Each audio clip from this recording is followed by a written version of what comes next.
Dans le monde, il existe un endroit si silencieux que les gens ne supportent d'y rester que quelques minutes. C'est une pièce spéciale où il n'y a aucun écho, où les murs avalent tout le son. Là, vous n'entendez pas le monde extérieur. Vous entendez votre propre corps comme jamais auparavant. Vous entendez votre sang circuler. Vous entendez vos os craquer. Et puis, quand le silence est total, le cerveau commence à inventer ses propres bruits. Des voix, des bourdonnements, des sons étranges qui n'existent pas dans la réalité. Ce n'est pas de la science-fiction, c'est ce qui se passe dans la pièce la plus silencieuse de la planète. Et ce que cela nous apprend sur le silence lui-même est un secret incroyable. Le silence est-il une cure puissante ou une vérité très terrible ? Pendant longtemps, nous avons pensé que le silence total était l'expression ultime de la paix, que ne rien entendre du tout était le meilleur pour se reposer et pour notre esprit. Mais le silence absolu est quelque chose de totalement différent. C'est un vide qui nous surprend. Imaginez cette pièce spéciale conçue pour qu'aucun son ne rebondisse. Chaque mur est recouvert de cônes qui absorbent le son comme des éponges. Quand vous entrez, la sensation est étrange. Au début, les gens se sentent comme flottés. Ils commencent à entendre des choses que nous ne remarquons jamais normalement. Votre propre respiration ressemble à un vent fort. Le battement de votre cœur devient un tambour retentissant dans votre poitrine. Chaque petit froissement de vos vêtements ou le frottement de vos doigts s'entend avec une clarté effrayante. C'est comme si tout d'un coup, le monde extérieur disparaissait et que votre corps devenait le seul spectacle. Le cerveau, qui est toujours très occupé à traiter des millions de sons à chaque seconde, n'a soudainement plus rien. Rien qui vienne de l'extérieur. Zéro. C'est un vide complet pour les oreilles. Et quand il n'y a rien de réel à écouter, notre cerveau ne reste pas immobile à attendre. Non, pas du tout. Il commence à chercher, à créer, à remplir cet immense silence avec ses propres inventions. Et c'est là que le silence, qui au début semblait une cure magique, commence à montrer son côté un peu terrible. Que fait exactement notre cerveau lorsqu'il est confronté à un vide sonore aussi complet ? Eh bien, dans ce silence extrême, notre cerveau réagit d'une manière très curieuse. Vous pouvez le voir ainsi, le cerveau est comme un ordinateur qui a toujours besoin de travailler avec des informations.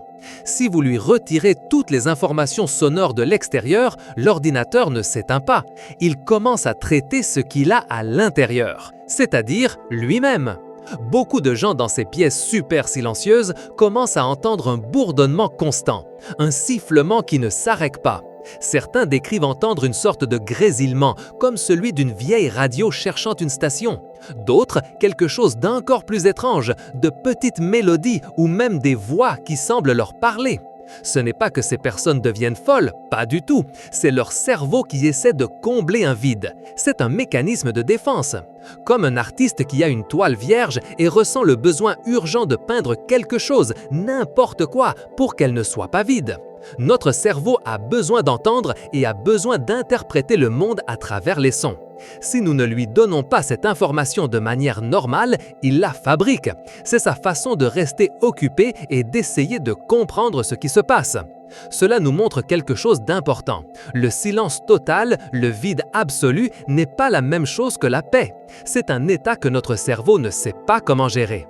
Mais si le silence total est si étrange et nous fait inventer des choses, cela signifie-t-il alors que tout le silence est mauvais? Ou existe-t-il un type de silence qui nous fait beaucoup de bien? Bien sûr que non. La bonne nouvelle est que tout silence n'est pas également terrible. Il y a un type de silence qui est comme une médecine naturelle pour notre esprit et notre corps. Ce n'est pas le silence forcé et complet de ces pièces spéciales. C'est le silence que nous pouvons trouver dans la nature, le silence que nous recherchons délibérément pour nous détendre. Imaginez être dans une forêt où vous n'entendez que le doux murmure des feuilles ou le chant lointain d'un oiseau, ou vous asseoir près d'une rivière en écoutant l'eau couler, ou simplement, chez vous, fermer les yeux et profiter de quelques minutes sans le bruit de la télévision, de la circulation ou du téléphone. Ce silence est très différent. Lorsque nous nous permettons d'être dans un environnement aussi calme, notre corps réagit de manière positive. Les muscles se détendent, le stress diminue énormément. La pression sanguine, celle qui nous rend parfois nerveux, se normalise. Notre esprit se calme et soudain, nous pouvons penser avec beaucoup plus de clarté. C'est comme si le cerveau avait le temps d'ordonner ses idées. De plus, les scientifiques ont découvert quelque chose de fascinant. Le silence tranquille aide à la formation de nouvelles cellules dans une partie de notre cerveau qui est essentielle pour se souvenir des choses et pour apprendre. C'est comme offrir à votre cerveau des vacances bien méritées, un moment pour se nettoyer et recharger toutes ses énergies. Alors, le grand secret n'est pas d'échapper à tout le bruit à tout prix, mais de savoir trouver le bon type de silence. Mais comment savoir quel est ce silence qui nous guérit vraiment et quel est celui que notre cerveau préfère éviter? Le vrai secret du silence, celui que les experts et les scientifiques discutent avec de nouvelles idées en l'an 2025, est qu'il a deux faces très distinctes. La terrible vérité est que notre cerveau n'est pas fait pour le vide absolu. Il a besoin de son, il a besoin d'un peu de bruit et d'informations pour bien fonctionner. Quand nous ne lui donnons rien de l'extérieur, il se charge lui-même de le créer. Et cela peut être très inconfortable, au point de se sentir un peu effrayant ou confus pour certaines personnes. C'est comme si le cerveau désespérait de trouver un sens et des signaux. Mais le remède ultime, le plus grand cadeau du silence, est de trouver l'équilibre parfait, en cherchant des moments de quiétude, mais pas d'absence totale. C'est ce silence qui permet à vos pensées de s'apaiser naturellement, à votre corps de se détendre et à votre esprit de se reposer.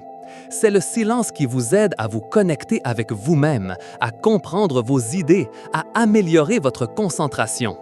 Dans un monde de plus en plus bruyant et rempli de distractions où les sons nous bombardent de toutes parts, apprendre à trouver et à valoriser ce bon silence est une compétence plus importante que jamais. Il ne s'agit pas d'éliminer absolument tout le bruit qui nous entoure, mais de savoir quand est le moment idéal pour éteindre le monde extérieur et, pour un temps, écouter le monde intérieur.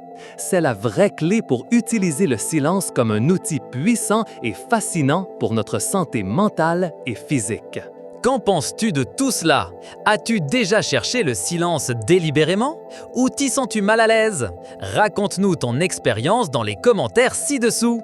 Et si tu as aimé ce voyage à travers les secrets de notre esprit et du son, n'oublie pas de mettre un j'aime à cette vidéo, de t'abonner à Explorando pour ne pas manquer d'autres découvertes et de la partager avec tes amis et ta famille. Ainsi, plus d'explorateurs comme toi pourront découvrir ces vérités fascinantes.